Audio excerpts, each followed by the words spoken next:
Welcome to wow travels guys. मैं हूं summer और आज मैं जो टॉपिक के बारे में बात करने वाला हूं वो है कि पुलिस वेरिफिकेशन में क्या क्या दिक्कतें आती है। 2021 में आपको पुलिस वेरिफिकेशन कैसे कंप्लीट करना है, क्या क्या प्रोसीजर से गुजरना पड़ेगा और क्या करना है अगर आपका वेरिफिकेशन इन केस रिजेक्ट हो जाता है। तो इसके बारे में पूरा डिटेल्स में बात करने वाला हूँ इस वीडियो में।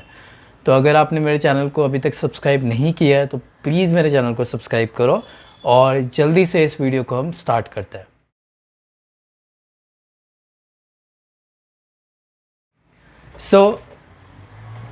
सबसे पहले जो मैं बात करूँगा कि वेरिफिकेशन अगर आपका रिजेक्ट होता है तो वो क्यों होता है, क्या क्या डॉक्यूमेंट्स आपको वेरिफिकेशन में दिखाने होते हैं और क्या क्या चीज़ें हैं कि कब आपको कोई अगर ब्राइब मांगता है पुलिस वाला या आपको कुछ बोलता है तो वो चीज़ों को हम इसके अंदर कवर करेंगे कि कैसे इस चीज़ों को टैकल करना है। वेरिफिकेशन में डॉक्यूमेंट्स अलग लगते हैं पुलिस वेरिफिकेशन में और पासपोर्ट ऑफिस में अगर हम बात करें तो दोनों में अलग अलग डॉक्यूमेंट लगते हैं। पासपोर्ट ऑफिस आपको एक या दो डॉक्यूमेंट पे ही क्लियर करके दे सकता है, सिर्फ आधार कार्ड पे भी ही पासपोर्ट ऑफिस क्लियर करके दे सकता है।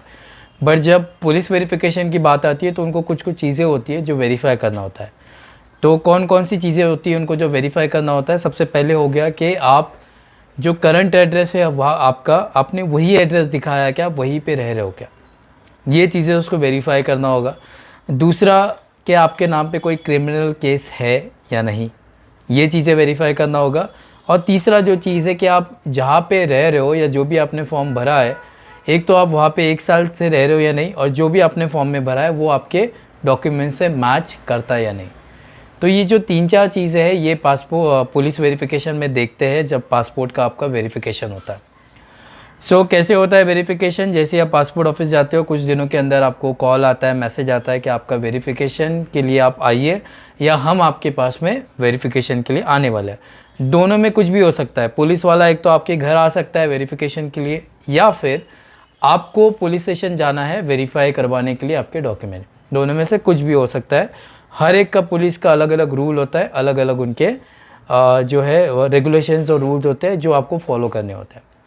अब जब आपको पुलिस वाले ने बुलाया वेरिफिकेशन के लिए तो वो सबसे पहले आपके डॉक्यूमेंट्स वेरीफाई करेगा कि आप अगर रेंट पे हो तो आपके पास में रेंट एग्रीमेंट है या नहीं, अगर आपका खुद का घर है तो आपका लाइट बिल आपके नाम पे है या नहीं, टैक्स रिसीट है, इंडेक्स 2 है।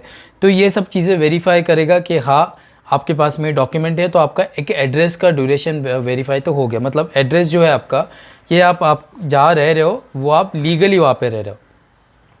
सेकेंड चीज़, केस जो वेरिफिकेशन होता है वो तो आपके जाने के बाद होगा। वो आपसे पूछेगा कि आपके नाम पे कोई क्रिमिनल केस है क्या, कोई इशू है क्या आपके इस पे, आपका कोई पास्ट में या कभी कोई एक्सीडेंट का केस या कोई ट्रैफिक चालान, ये सब चीज़ें पूछेगा। अगर आपके नाम पे है तो वो यस या नो करके लिखेगा। तीसरा चीज़ जो ड्यूरेशन है, जो भी आप जगह पे रह रहे हो, अगर आप 1 साल से ऊपर वहाँ जगह पे रह रहे हो तो वो आपका वेरिफिकेशन जो है, ये तीनों चीज़ें अगर आपकी प्रॉपर रही तो आपका क्लियर कर देगा, उसको कोई इशू नहीं रहेगा आपके एप्लीकेशन से। बट एक और चीज़ है जो वो वेरीफाई करेगा, वो है आपका place of birth and date of birth. आपका जो भी XYZ नाम है वो नाम से आपके जो बर्थ सर्टिफिकेट है या स्कूल लिविंग सर्टिफिकेट है, ये दोनों में से एक कोई भी डॉक्यूमेंट जो है पुलिस वाला मांगता है आपका वेरीफाई करने के लिए कि आप एक इंडियन सिटीज़न हो, आपके पास में डॉक्यूमेंट है वो और प्रूव कर रहे हैं कि आपका जो प्लेस ऑफ बर्थ है, you are born in India, अगर आप इंडियन बॉर्न हो तो ये सब चीज़ें जब वेरीफाई हो जाती है तो आपका जो एप्लीकेशन है वो आगे चला जाता है और आपकी चीज़ें कंप्लीट हो जाती है। दूसरी सिचुएशन में अगर आपको लगता है कि इसमें से कोई भी डॉक्यूमेंट की आपके पास में कमी है और अगर आपको पुलिस वाला फोर्स कर रहा है और रिजेक्ट कर रहा है तो he has the right to reject it. वो रिजेक्ट कर सकता है, उसको पूरा अथॉरिटी है चीज़ के ऊपर। बट अगर ये सब होने के बाद भी पुलिस वाला आपको कोई और पॉइंट के ऊपर स्ट्रेस कर रहा है, आपको डरा रहा है, आपको धमका रहा है, आपसे पैसे की डिमांड कर रहा है, आपको ब्राइब की डिमांड कर रहा है, तो क्या करना है। तो ऐसा कोई भी अगर पुलिस वाला आपको डिमांड करता है, आपको फोर्स करता है, तो पहले चीज़ आप ये समझ लीजिए कि पुलिस वालों को कोई पैसा देने की ज़रूरत नहीं होती है। बहुत सारे लोग डर जाते हैं। कुछ पुलिस वाले तो है 15,000 ब्राइब मांगते, 10,000 ब्राइब मांगते, वो पर्सन टू पर्सन अलग अलग चीज़ें रहती है। मैं ये नहीं बोलूँगा कि हर कोई ऐसे होता है, जैसे हमारे पुणे में जो पुलिस वाले हैं तो सब मतलब उनका ऐसा कोई चीज़ें नहीं रहता है, बट बाहर की बात करें तो ऐसे बहुत सारे कॉल्स हमको आते हैं। तो वो एक्सपीरियंस के ऊपर मैं शेयर कर रहा हूँ कि वो बहुत पैसा मांगते हैं, स्पेशली इन वेस्ट बंगाल हो गया, स्पेशली इन रूरल एरियाज़ बहुत सारा पैसा मांगते हो, तब वो कंप्लीट करवा के देते हैं। तो जब आपकी ये जो डॉक्यूमेंट्स है जो मैंने बताया है सब क्लियर है, तो आप उनके अगेंस्ट एक्शन ले सकते हो, आप उनके खिलाफ़ कंप्लेन कर सकते हो पासपोर्ट ऑफिस में, कमिश्नर ऑफिस में, या जो भी थाना है, जो भी पुलिस स्टेशन है, उसका जो मेन ऑफिसर है, जो मेन उसको एसआई है या आईपीएस है, जो भी उसका मेन ऑफिसर रहेगा, आप उनसे बात कीजिए इसके बारे में, उनको खुली खुली चीज़ें कीजिए या स्टिंग ऑपरेशन कीजिए और उनको एक्सपोज कीजिए। क्योंकि अगर आप ये चीज़ों को सपोर्ट करते रहोगे, ये चीज़ों को आप नज़रअंदाज करोगे, तो इससे दूसरों को भी नुकसान होगा और किसी को आप हेल्प कर सकते हो थोड़ा सा एक्शन लेने के लिए इन जैसे लोगों के लिए, तो दूसरों का काम जो है वो इजीली हो जाएगा।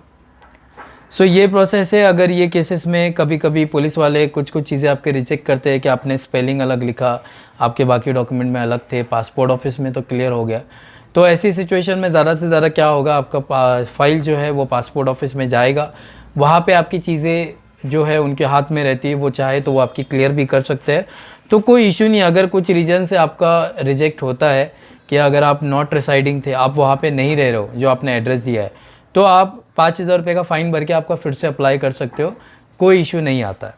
सो ये था टोटल डिटेल्स में कि पासपोर्ट वेरिफिकेशन में क्या क्या लगता है, और अगर कोई ब्राइब मांगता है तो आपको उसको कैसे टैकल करना है, और रिजेक्ट होता है तो उसको कैसे टैकल करना है। आई होप आपको मेरा ये वीडियो अच्छे से समझ आया होगा, आपको अच्छे से पता चल गया होगा कि अगर आप ऐसी सिचुएशन में हो या आप नया अप्लाई कर रहे हो या ऑलरेडी आपका पुलिस वेरिफिकेशन में कई इशू है, तो कैसे इन चीज़ों को आप टैकल करके बाहर निकल सकते हो। So I hope you understood everything. अगर आपको वीडियो अच्छा लगा तो प्लीज़ मेरे वीडियो को लाइक करो, मेरे चैनल को सब्सक्राइब करो और शेयर करो अपने दोस्तों के साथ। Thanks for watching.